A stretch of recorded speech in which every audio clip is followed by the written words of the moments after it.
I don't remember the first time I watched Kung Fu Panda, but I clearly remember the feeling of excitement I had. The eye-catching martial arts action and charming humor are undoubtedly the first things people think of when talking about the movie. However, those aren't its only bright spots. Kung Fu Panda must possess a secret ingredient to be so widely loved, to the point where the Hollywood Reporter lavishly praised it as a perfect DreamWorks masterpiece. On my most recent rewatch, I realized that deep inside this work are profound messages told through the stories of unworthy individuals. From a master and an outstanding prodigy to a reluctant chosen one, they all needed to change to become worthy of what they desired. In this video, let's talk about them to see how they bring such an incredibly engaging story to Kung Fu Panda.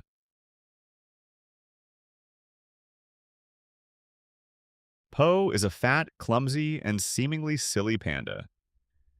Right from the first few minutes, viewers can see how passionate Po is about martial arts.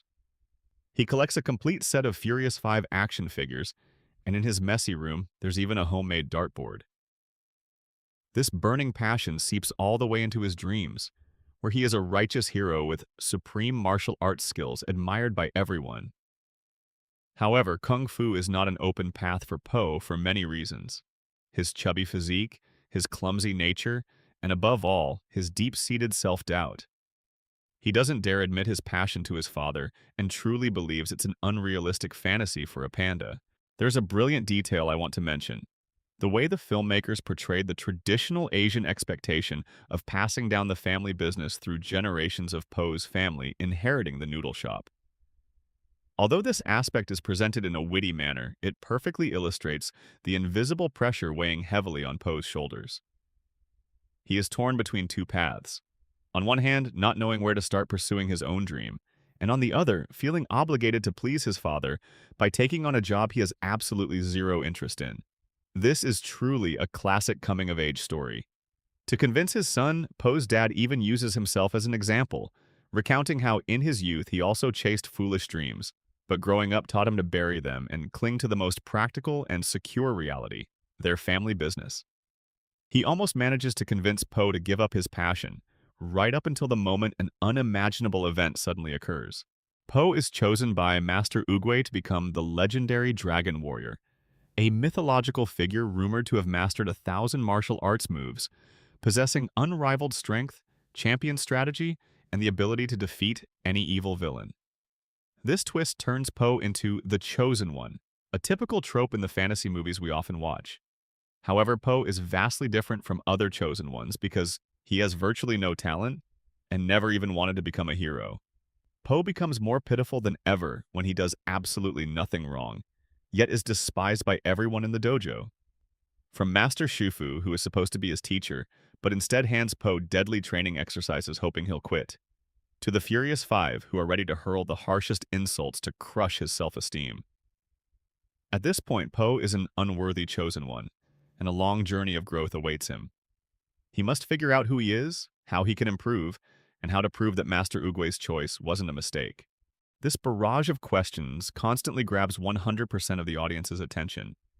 And because of this, every single step Po takes, no matter how small, feels like a massive success. When the final payoff arrives, it is unbelievably satisfying. Not only does Kung Fu Panda build great characters, but it also forces them to interact intimately, change one another, and grow better together.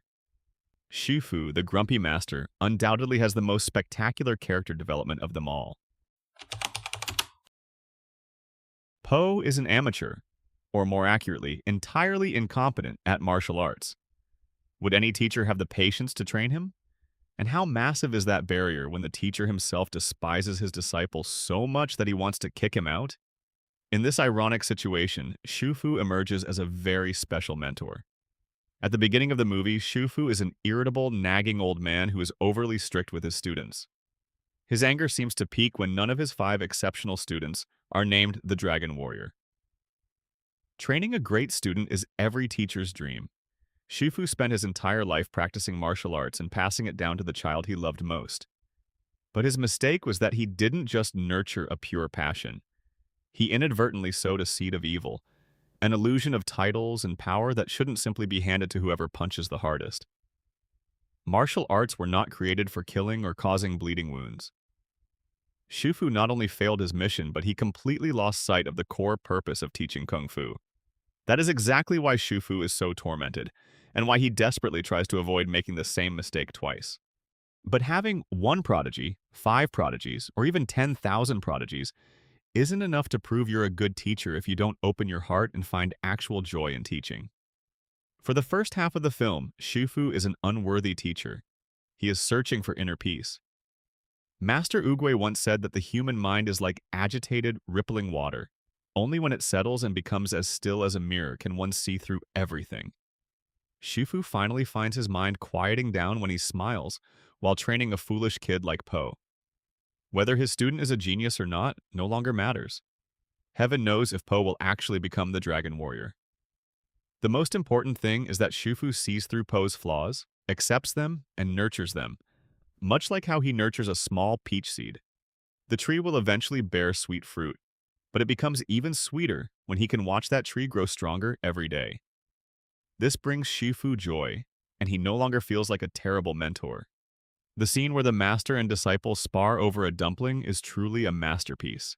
It's energetic, witty, and above all, we see Shifu laughing with absolute delight, sharing a genuinely happy moment with his student.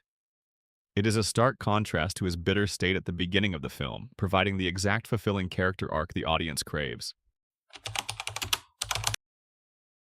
Tai Lung is Shifu's greatest lingering pain.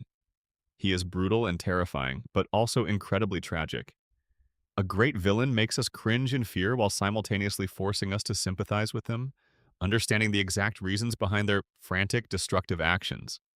Tai Lung is precisely that kind of character. His evil didn't just manifest from the natural instincts of a fierce leopard. It was the direct result of toxic expectations that derailed him from the true path of martial arts. Tai Lung was an abandoned child whom Shifu took pity on and raised as his own son. Blessed with innate talent, Tai Lung naturally became his master's greatest hope. The tragedy is that he was blinded by Shifu's misguided favoritism, which bred delusions and an absolute belief that he was invincible and destined for godhood. Who filled my head with dreams? Who drove me to train until my bones cracked? Who denied me my destiny? Just recalling this dialogue gives me goosebumps. Through these heavy, impactful words, we immediately understand the horrific pain Tai Lung endured. Looking deeper, Tai Lung's lust for the Dragon Warrior's power is only half the story. What makes him truly tragic is the absolute rejection of his life's work.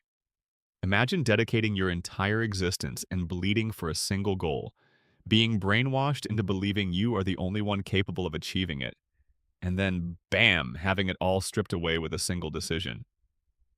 Wouldn't you go crazy? It would be weird if you didn't.